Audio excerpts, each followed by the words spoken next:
حاجة وبخير قبل كلا هلا النقطة بالخروي يا روسو بربر كوركو هشيسا بلانتي كدبايسي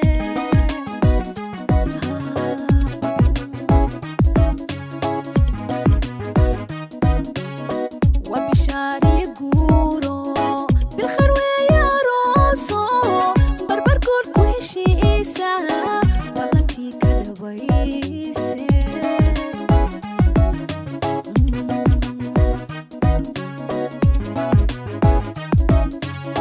ومتانا بهوبي مانتا وبحوي يلا بيري عوا جعل ويا بسنادي نوري بحندونا عليه ما دوغلي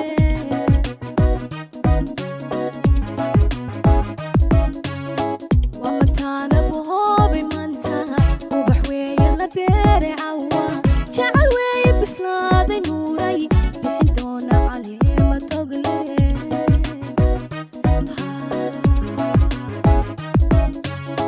واسكو صوبة حساني كوبرادة أدونكا واسكو باهتيني اسكو باقي أهادا أقل كينو برواقو نقوي بيرتا جعايلكا أقل كينو برواقو نقوي بيرتا جعايلكا فران أسو إستاغي حفلتنا ونو فرانتاي هذا وبالله التوفيق والسلام عليكم ورحمة الله وبركاته laga dhigay dad islaam ah isagoo ka keenay xafladaha islaamka ugu weyn kamida xiliyaha waa maqlayseen macnaha xafladu waa xaflad aroos nikaax insha Allah hadii ilaahay idmo dadkaana dad isbartay oo aan maanta leenahay taaruf la baxsho oo hal yiraahdo gabadha ayaa naga guursanaya iyo gabadha ayaa guursanaya ma aha waa gabadhii aan bixilahay anigu gabadhii aan bixilahayaan doona saas oo fahmaysiin gabadhii anigu aan bixilahay aan doonaya hadda doonaya oo gabadhu waa gabadhaygii wiilkuna waa wiilkaygi insha Allah waxaan leeyahay walaalahana inshallah sidaan oo u joogno sidaan hadda hanu fadhino kale aanu fadhino inta soo fadhidaanahay markii lambar yar laga reebo marka soo noqnoqoyo manaqbo doonay macnaha waa soo noqnoqonay waxba meesha ka baranay insha Allah walaalayaal ku soo dhawaada gabadha hana la siiyo abti adeer eedo marka sharafka hana la siiyo gabadha hana la siiyo insha Allah gabadha hana la siiyo leeyahay magaceeda رياض حاشم محمد رملة حاشم محمد أنا لسيو كمان أنا لسيو إن شاء الله والسلام عليكم ورحمة الله وبركاته. وعلى يدور يا سوكونا ماهن على الرواب الحشي واديبي وانا أفراد. ترك وشيء أحمد وشيء أحمد ويه وضد سكوتا وضد وحبك راهين وضد قبلها يقال كنيدو وخد حيان سوى رسالة قرحون ayaa maarta ugu weydiistay anaguna waxaa u wakiilanay maadaama aan gabadha jufo markii la siiyay aan gabadha sii xigno waxaan u wakiilanay ninka leeyahay abtigeeda aan u wakiilanay waa ku ayinay sidii u bixiyey ayaan anaguna u ogolaanay marka sidaa darteed wixii kaleeto iyo wixii ku xigay ayaa rabaa maaragtay in maaragtay hore loo galo gabadhii uu bixiyo abtigeed bixiyo u doonay inuu bixiyo anaga waa ku ayidnay waan ka raali baanahay haddii hawshu intaas ay anaga nooga ekaatay wixii ku xigi jiray waxay ahaayeen inaan macnaha culimada u fasaxno marka sharciga in gabadhi la nikaaxiyo intaas inaan fasaxdina la rabaa nikaaxiina waa fasaxan yahay culimadu waa joogtaa marka waa ogolaanay raali baan ka nahay hala mehriyo gabadha قال الله تعالى يا أيها الذين آمنوا اتقوا الله حق تقاته ولا تموتن إلا وأنتم مسلمون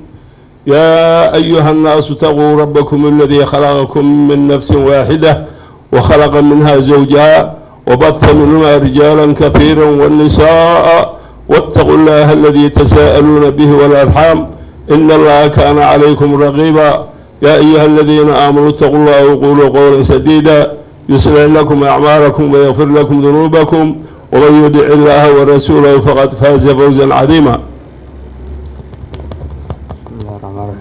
رملة حاشم محمد وأن ولي رأهي وحان كن نكاحي مهر كيدو يا $2,000 وحان كن مهري إسماعيل عيسى محمد مو أغبشي رملة محمد حاشم محمد وما كيدو يا $2,000 kuu nikaaxiyey waxaan u aqbalay nikaaxeeda ismaaciil ciise maxamed oo u aqbalay baaraka allahu laka wabaaraka calayhim wajamaca baynakuma fi khayr qaala allahu tacaala وأنتم الأيام منكم والصالحين من عبادكم وإمائكم يكونوا فقراء يغنيهم الله من فضله والله واسع عليم إلهي وحكوله وهي آيات داس ضربك إنه قولي إذا الله رحض الله ذاتك ولياشا عروقته وقولي إن يكونوا فقراء يغنيهم الله من فضله هذي فقرائيين إلهي بأكتي سكوت منه إلهي وهضن حديث كلام النبي عليه الصلاة والسلام إذا أتاكم من ترضون دينه وخلقه فزوجوه وإلا تكن فتنة في الأرض وفساد كبير هدو دين ماله قف دينتي سي أخلاق لي سأثار لكتاي هدو كوي ماله قورك ويديستو شريعة الإسلام كوي كفريسا إن تسيسو هل كاسوحا لقى فهم إياه qofaan diinteeda iyo akhlaaqdeeda aadan raalli ka inaada gabadhaada sii karin aadan siin arrintaas waa arrin muhima soomaaliduna iskuma daydo oo ma tiraado gadaal uma raacdo ninkaan akhlaaqdiisu say tahay dhaqankiisu suu yahay diintiisu say tahay ma yiraah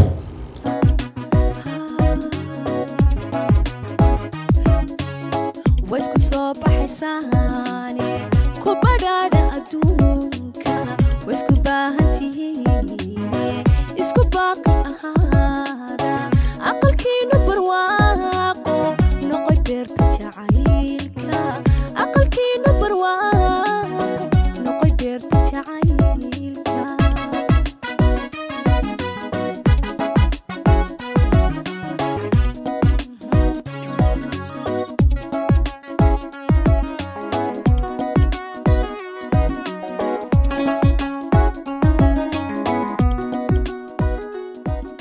بسم الله الحمد لله إسماعيل عيسى محمد الرملة حاشي محمد waxaan idin leeyahay hambaliyo guurkiina guur khayr gurigiina guri nagi walaalayaal way aad baan ku hambaliyanayaa runtii farxadeena maanta lama soo koobi karo aad bay qaraabadii oo dhan idinku maaragtay marxabeeyeen waxa waaye dabcan hadda waxaan matalayaa dhammaan ehelkii labada dhinac oo dhan waxay idin leeyihiin hambaliyo intii aanan ka gaarin marka insha Allah assalaamu calaykum khayr idin rajayna insha Allah isku wara wareen magacaygu waa Mahad Cabdiraxmaan Maxamuud waxaan halkan hambaliyo tahniyad aroos uga diraya walaalkay Ismaaciil Ciise Maxamed iyo walaashay Ramlo Xaashi Maxamed oo meherkooda ka dhacay magaalada Muqdisho gaar ahaan Hotel Afrig aan leeyahay ku isku waaro oo khayr qaba Allah ka dhigo assalaamu calaykum aniga waa Cabdullaahi Macaani Maxamuud waxaan halkan hambaliyo boodin ugu dirayaa Ramlo Xaashi Maxamed iyo Ismaaciil Ciise Maxamed oo meherkooda maanta ka dhacay Hotel Afrig Muqdisho iyagoo jooga China waxaan leeyahay hambaliyo barakallahu lakuma wa barak calaykum wa jamaca baynakum alkhayr runtii barwaaqi iyo bashbash ayaan u rajaynaa insha Allah